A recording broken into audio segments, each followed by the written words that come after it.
Essa questão de química, né, em 2022. Fala sobre etanol, sacarose e fermentação. O etanol é um combustível produzido a partir da fermentação da sacarose, presente no caldo de cana-de-açúcar. Um dos fatores que afeta a produção desse álcool é o grau de deterioração da sacarose, que se inicia após o corte por causa da ação de micro-organismos. Basicamente, ele fala que quando você deteriora a sacarose, a quantidade de etanol vai ser afetada diretamente, né? Vai ser impactada, porque esta seria o reagente e o etanol o produto, certo? Por quê? Porque ela vai reagir com o micro-organismo para fazer a fermentação, que vai gerar o quê? O etanol, certo? Então você tem que conhecer toda essa cadeia produtiva do etanol, a questão da fermentação, a biotecnologia presente nesse contexto. Foram analisadas 5 amostras de diferentes tipos de cana-de-açúcar e cada uma recebeu um código de identificação. No quadro são apresentados os dados de concentração de sacarose e de micro-organismos presentes nessas amostras.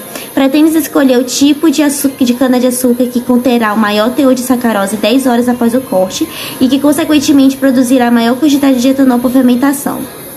Produzirá a maior quantidade de etanol por fermentação. É essa informação que a gente deve levar em consideração. Considere que existe uma redução de aproximadamente 50% da concentração de sacarose nesse tempo para cada 1 miligrama por litro de micro-organismos presentes na cana-de-açúcar. A gente elimina de cara RB72, RB84 e SP80. Por quê? Porque aqui ele está pedindo que seja o tipo de cana-de-açúcar que produzirá a maior quantidade de etanol por fermentação. E só existirá essa possibilidade, né, da produção em grande escala de etanol se tiver menor concentração de micro-organismos. Olha só, qual foi a causa dessa deterioração da sacarose que impactou diretamente na produção do etanol? A concentração de ação de micro-organismos, né? A concentração de micro-organismos. Então, a gente precisa o quê? Diminuir essa concentração. E aqui, o 0,7, 0,8, 0,9 são os maiores valores, né?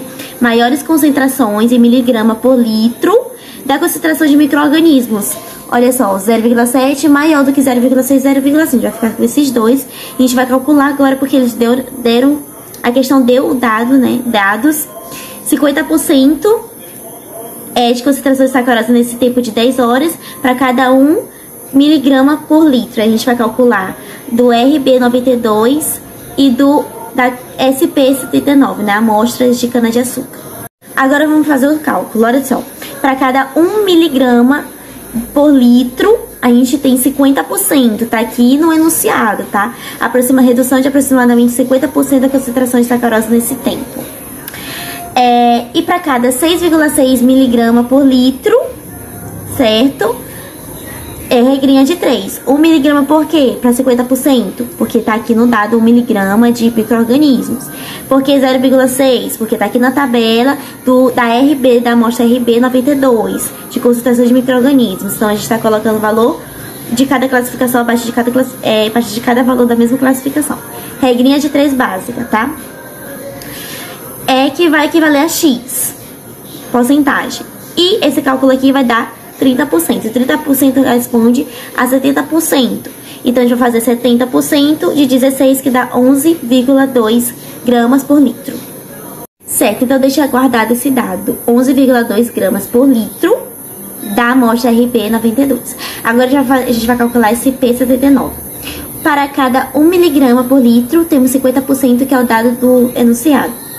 0,5, que tá aqui, ó, bem abaixo, SP79, concentração de micro-organismos, para cada 25%, X, né, que vai ser 25% porque é a metade. 0,5 quer dizer que é a metade. Então, a metade de 50%, 25%. Aí sobra 75% da sacarose, a gente vai fazer 75% de 14, que é o número aqui da concentração inicial de sacarose por gramas por litro. Que equivale a 10,5 gramas por litro. Então, qual é aqui dessas amostras que produzirá a maior quantidade de etanol por fermentação? Aqui tiver maior concentração. No caso, é RB92.